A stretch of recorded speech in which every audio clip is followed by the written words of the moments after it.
guys, I am back here at Keeler Custom Restorations, and finally I know a lot of you have been saying you need to go back, and I know it's been a while, but the orange A model is done and it is unreal. I'm going to let Jason tell you what all was done with this, because it's a pretty big list. I mean, I guess the question is what wasn't done to it, but yeah. Thanks for coming up, Steve. Good absolutely. to see you again. Yeah, you too. This project, wow. It was a local truck its whole life.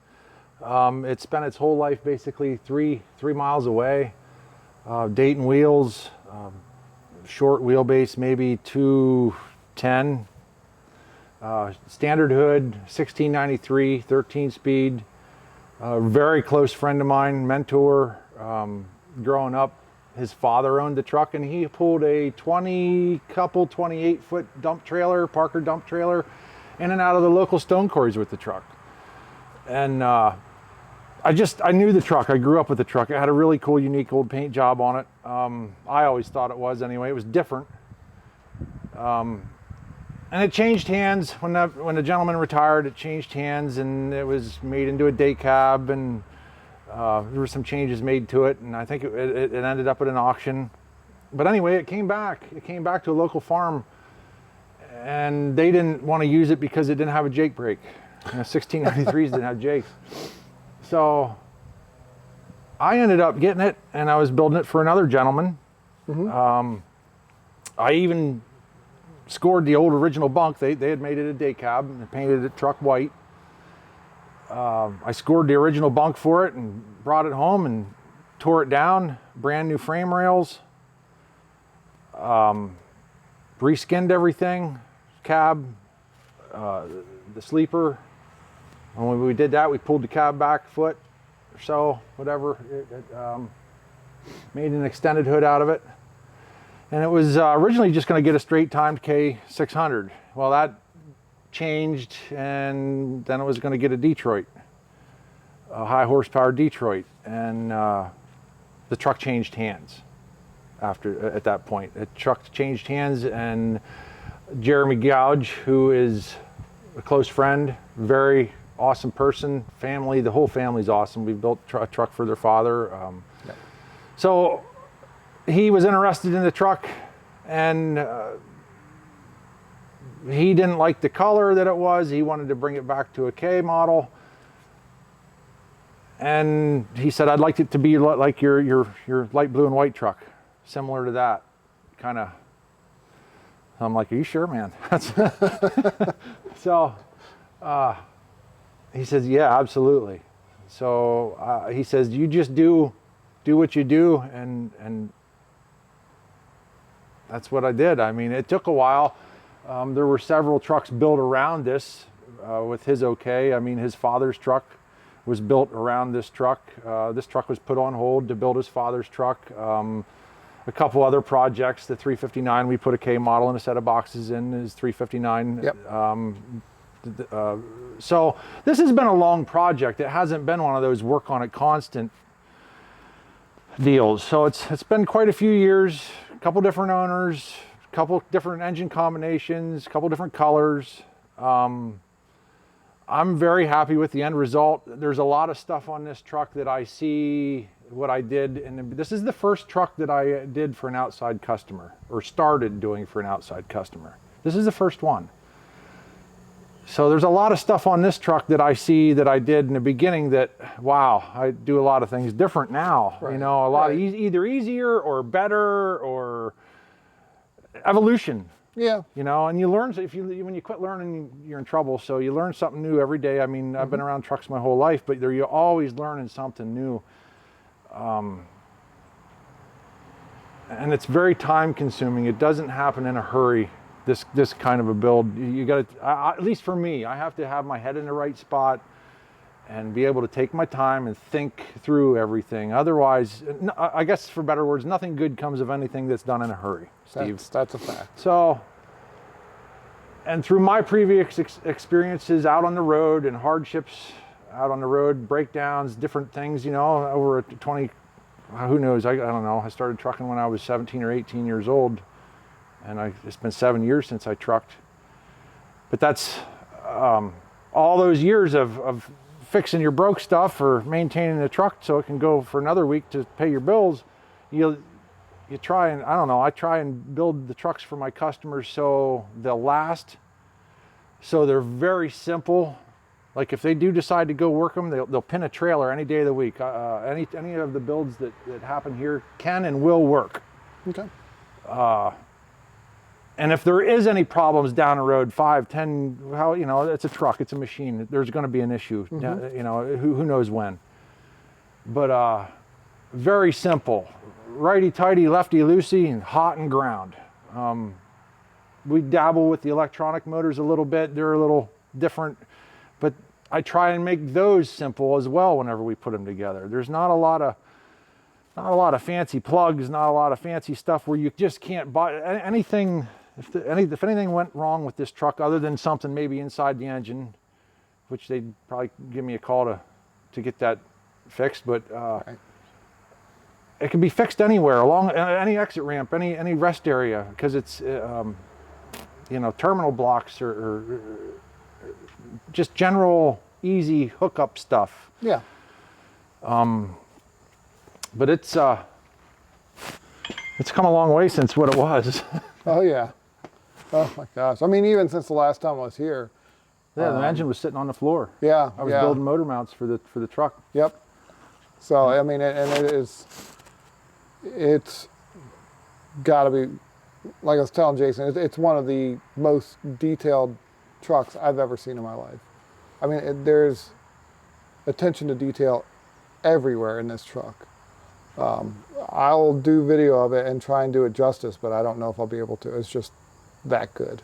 There's just so much going on. Thank you. It's an amazing, I mean, it's artwork. It truly is. So. I could pick it apart all day long. Yeah, we're always our own worst enemy. Oh my gosh, yeah. I mean, but I I don't go to a lot of truck shows. I haven't been to hardly any this year. A couple times we went to Louisville. I've been twice in the last 10 or 15 years, and there's just some amazing craftsmen out there and amazing workmanship that you know, there's a lot better people than I am as far as I'm concerned that can build trucks. But I like this old school horsepower. A Dick the Day model Kenworth, and this was kind of right up my alley. So yeah, this is amazing, and definitely appreciate you letting us kind of, the limited amount I did, document the build of it. I wish I had time to come up here more often. Well, you're welcome here anytime, you know. I appreciate that for sure. But man, this is just unreal. It's a hydraulic variable timed twin turbo 750K model Cummins. Wow. So it would be a KTTA 750. Okay. That's what it would be bone stock. It's twisted up a little bit, but nothing that I don't think it will destroy itself. So back in the day, do you have any idea how many of these were actually on the road? Very few of this particular setup made it on the street. Okay. I know the Herreras had one out in LA. Yeah, super truckers. Super truckers, they had one in the 359. I put one in my truck the last year and a half of my trucking career, unfortunately, because I wanted one my whole trucking career and couldn't afford to do it, or you know, just everything got in the way for me to build one. That, I had the V8 itch. So, but after I had one, I didn't have to wish or want for horsepower anymore. So it made me a believer as far as that goes. I mean, my first one was basically bone stock, and I dynoed it before I went to work with it, just to shake it down. It was and we made 2 hard pulls with it, and it made 747 at the tires. Jeez.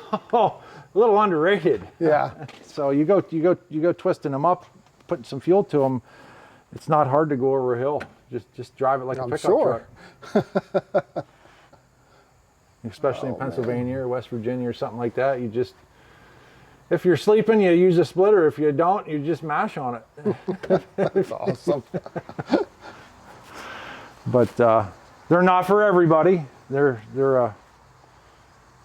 an engine for a tinkerer. They're primitive, but they're a good setup. Yeah. Damn good setup. But it's has an 18 speed behind it, Okay. 355 rears, 24 low pro tires. 24 low pro tires, straight treads. Man, there's so many people I'd like to thank that's helped me along the way. Travis Baxley for the interior. He's just well, they're the real deal. Him and Cliff, they're just awesome. And the sheet metal shop that helps me out, dreaming some of this stuff up. I hand it to them and they look at me and they scratch their head and they say, well, we'll see what we can do. And but and then you for coming and being interested in checking it out. Yeah, But it's cool. It hasn't really gone anywhere. It's ready to leave. They're going to pick it up beginning of this next week, and hopefully it serves them well. I'm hoping, because I'm getting ready to leave for Iowa in 2 weeks, I'm hoping I can do some rolling footage of it out there, get it on the road, and let them show everybody what it's got. He says he wants to put it to work, and I can't blame him. I'd want to drive it too. Yeah. I mean, it would be hard. it's going to be hard for me to see it leave. It's almost a part of the family. I mean, I'm sure. Especially. I'm sad. I hope you don't mind me saying this with your video, Steve, but I lost my mother this past Thanksgiving, and she was a part of this place. She was here every day. She had heart issues, and she died at 73. But I'm sorry. She saw this truck this was the first one. Yeah, and she saw the other ones in between, and she never got to see this one done. So it kind of it's going to be bittersweet to see it go. I'll be so glad to see it go, and be glad that they're going to be happy with it, and hear the stories over the phone. But it's almost a part of the family here. Yeah, I know. I definitely get that for sure. It's man, like I said, it's artwork. Thank you. It's artwork. I mean, just through and through, this thing is just unbelievable. So I think I know the answer, but anything done on your little window that you started? I sold that truck. Oh, you sold it? I sold it. A very good friend of mine from New Jersey has a handful of little windows, and he just kept bugging me and bugging me and bugging me. And to tell you the truth, Steve, with all the projects we have going on here, I don't have. Well, and that's why I don't have the time. You can always make the time for something you want. Okay, I guess that's. Yeah. You can always, if you make the time, it'll happen. Well, but it's either build a little one to Peterbilt or go snowmobiling. So. Well, I know, and that's why I get the question all the time. Where's the Firebird? And well, the simple answer is, it doesn't pay my bills, so I do what pays the bills first. Well, and I don't have the time. Now it's coming back. I'm going to do a video series. I'm bringing it back. I'm going to get started. But in my eyes, I don't see myself ever going back trucking again. I miss driving my truck drastically, but the business has changed so much. Things are different. Yeah. Traffic, not so much traffic, but just society in general is different than what it used to be. Mm-hmm. And I'm very happy being home here. I got spending time with my family, which I didn't get to do for all those years out on the road. And you never get that time back. No. You never get it back. So I'm very fortunate to work alongside my father when he's feeling well, and my wife, my brother. So I got to spend some time with my mother before she passed, a handful of years before, you know, where if I was out on the road, I wouldn't have been able to do that. But as far as building any more for myself, I'm ecstatic to make somebody else happy. Yeah. It's not about, I've done it. I don't need it. You know, I have 3 or 4 that sit here and they don't go anywhere because it's a time issue. And do I want to go? I know. There's a life outside. Believe it or not, I never used to think this. If you would have told me this when I was 22, I would have said no. But there is a life outside of trucks. Yeah. You know, I mean, that's all I've lived, ate, breathed, and I sleep trucks. I wake up in the morning, 3, 4 o'clock in the morning, and I'm thinking about auxiliary transmission, Steve. But I found other hobbies that are equally and different, as much fun, if not more sometimes, you know. But I don't know. I sold the little one to Pete, to a very good friend of mine. He's been tinkering away at it. He's in New Jersey, and he has several other ones. He's a good guy, and he has some very nice equipment, and it went to a very good home. Okay, well, that's good to know. And you know, if I called him up tomorrow and said, "Hey, let me take your truck," he'd let me. So it's not like. Well, and that's why I said I'm pretty sure I know the answer to the question, that nothing happened, and it does make sense why you would sell the truck. I mean, I understand. I get it. And the long and the short of it is I actually needed to make room for a customer's truck to, you know, and I'm the kind of guy that has a hard time saying no. That's my problem. And it'll turn you into a workaholic real quick. Yeah, that's true. But I mean, I do love doing this. I do. Just like I love trucking. It definitely reflects in the work that you do. Thank you. I mean, and everywhere I go, that's what I hear. You know, if you want good quality, just perfection, then Keeler's the place to take your truck. Try. I mean, nobody's perfect, and it is a machine, and there's always a variable.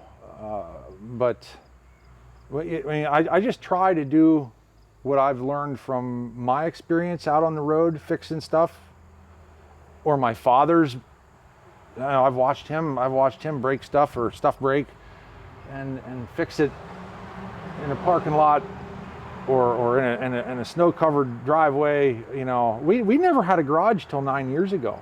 Wow. We worked in the driveway stones. Wow. And he built some large rides right on the fence row, you know. Yeah. So, and when you're used to working outside, it kind of grooms you, and you get a garage. You finally get a garage or get a nice place to work under a roof where it's warm or dry or whatever the case may be. Right. It changes how you have a little more time, because you're not pressured from the weather. Right, from daylight. Right, trouble lights, wind. Yeah. It changes everything. So on top of trying to fix something outside in the weather, to not fail you on your way to Texas or California or Washington State, and leave you sitting somewhere while you're under somebody's freight, you know, which is an obligation. I was the kind of guy that, you know, if I committed to the load, you bet your ass I was going to be there early, not late. Yeah. Well, I mean, see, you were a perfectionist on that end too. Well, I mean, you're only as good as your word, you know. Exactly. Yes. So I always tried to, because, you know, if you don't do somebody a good job, they might not give you the job the second time. Correct. So, and that's how I try and do the old trucks here. I mean, I just try and make them as nice and as well-rounded as I can, without, you know, setting themselves up for obvious problems. I mean, some of when the factory builds them, I mean, they build a great truck, but they were on an assembly line, and neat wasn't always into their factor. And I like to see neat. Everybody likes to see neat and shiny and well-routed lines and stuff that flows. And sometimes I hit the mark, sometimes I miss it, but at least it's not going to rub through, you know. Yeah. Yep. But that's what that's about. I mean, and I appreciate that people like it. I really do. I mean, I like that too. You know? You've got a fantastic reputation. Everybody out there just is in love with your work. So. Well, I appreciate them as well. I mean, I really do. I mean, we try, and that's all a fella can do. Yep. Yeah. Absolutely. So. Well, thank you. You're welcome. You're welcome. And I will be back. We'll try and document some more builds. And yeah, you're welcome here anytime. There's always something going on. The show season's winding down, and that's a big reason why I haven't been back, is because I've been on the road, and there's not enough hours in the day, and there's not enough days in the week. Summertime, I try and we work 6, sometimes 7 days a week out here in the summertime. I found a love for playing in the snow. So that's when I try and take my time off. I try and justify it by working solid through the nicer. No, that makes sense. You know, now you can work. Yeah, everybody's got to get a little bit of time off. You do. You've got to unwind at some point. Yep. So. Yep. Well, thank you very much. Yes, sir. Thank you.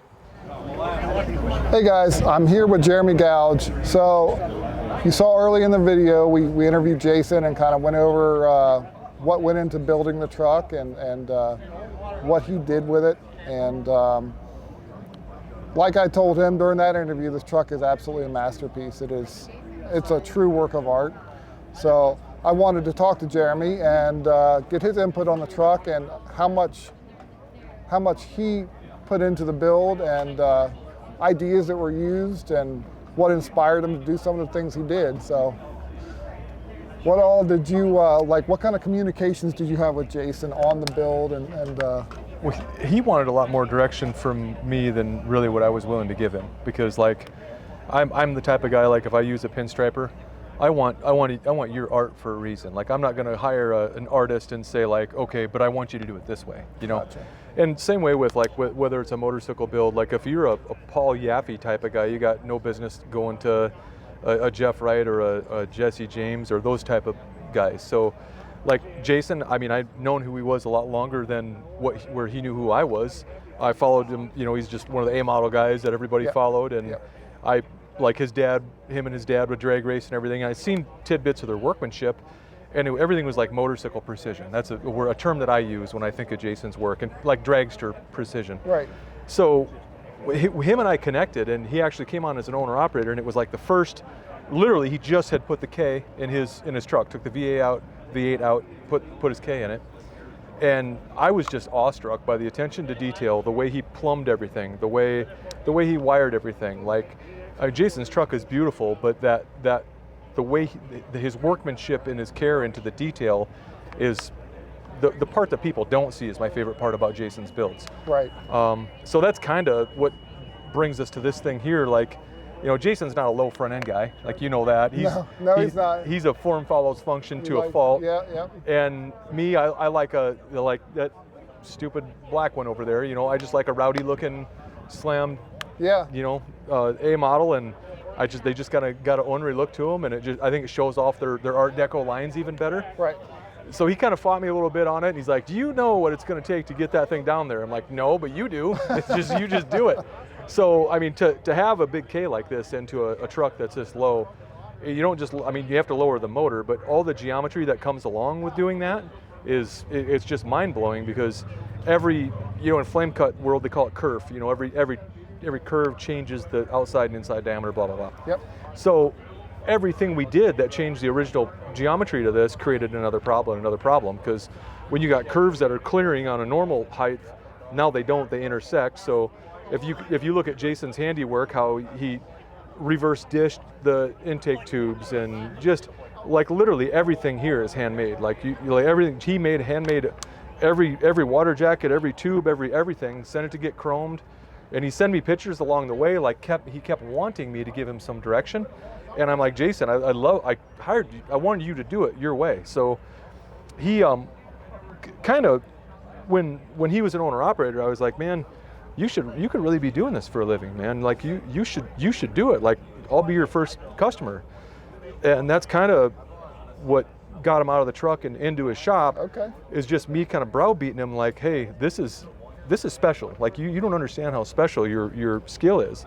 And I said, just showcase the world what you can do with this truck. Like, we'll make a big deal out of it. And he didn't disappoint. No, not at all. The attention to detail, everything I've had the man do for me is the same way. You know, I had a 359 I took out to him, and we put a K and a 6 and a 4 in that, and it's the same precision. It's not as flashy. It's still cool, but it's not as flashy. Yeah. No, I mean, I want to put a lot of video in of the details and stuff, and it's going to translate pretty well in video, but seeing it in person is just, it's the way you got to see this truck. Oh, yeah. And I'm not discounting that because I'm doing a video on it right now, but it's unbelievable. Well, I remember, you know, we had some pretty cool trucks when I was a kid, but like Tyrone Malone and brought the whole crew to Algona, Iowa, and I was just in awe that trucks could be that detailed. You know, the pinstriping on the spring hangers and just the way the hoods were made and all those neat little details. And that's what I told Jason, like be the Jesse James of the trucking world, be the Jeff Wright of the trucking world. Don't just try to be the Tyrone Malone. You can beat that. Like, and Tyrone's trucks were cool for the day, but I don't think the workmanship was anything like this. No, and Jason, he when I was over there, he kept saying, well, it's all right, but you know, that other truck, this, I'm like, oh yeah. And I see a lot of trucks, and no offense to the other builds out there, but this is on another level. It is, and it's not necessarily functional either, which Jason's a very functional guy, so he's got a balance, he's a very functional guy. Everything's got to be very functional for him to be interested in it. He's always saying that everything he builds, you can hook it to a trailer and take it to work. It's a show truck, shows up to work. You know, that's his key phrase. And so I'm not a cover guy. Like I take everything back to motorcycles, right? So like I like stripped down 60s choppers, bare bones, like all muscle, you know, and that's kind of what I wanted out of the truck with the Ed Roth touch to it. Yeah. And like it's not a truck that needs that we want covers on everywhere. Like I was telling the other guy, I would be willing to bet if Jason could make the block of this thing transparent so you could see the pistons working, it would probably have butterfly cut swirls in the pistons, you know, just that kind of detail. So like I don't want to nut swing on the guy too much, but his work speaks for himself. I don't need to sit here and brag him up. He's just second to none. But he can back off of this too. Like he can still he overhauls just like our fleet trucks. Like I'll have him do cats and whatever. And like he's just a very, very well-rounded from fabrication to you name it. You know. Yeah. He can do it all when it comes to a truck. He can do it all. So that's where my input on this thing, other than the stance, of course, the wheelbase. You know, I wanted a kind of a cocky looking little shorter extended hood, 36-inch sleeper. The interior, you know, I knew I wanted the walnut, but I said just make it how you would make it. He's like, well, where do you want this switch? Where do you want that switch? I'm like, wherever you would want it is pretty much where I would want it. Like I can hop in his truck and feel right at home. Yeah. So that's like if I get on my buddy Perry's panhead chopper, you know, I can hop on that and ride it just like, you know, it's that same geometry, the same placement of the little details, that kind of stuff. Yep, and you kept it very classically styled. It's a factory Colorado visor. Yep. Little 18-inch bumper. Yep. What are those? Are they 5 or 6 inch pipes? 5 inch. Yep. 5 inch. Okay. Yep. I mean, it's just a classic look to it. Yeah. Nothing sounds like a Cummins with a 5 inch. You know, especially one of these things. Yeah. We'll definitely.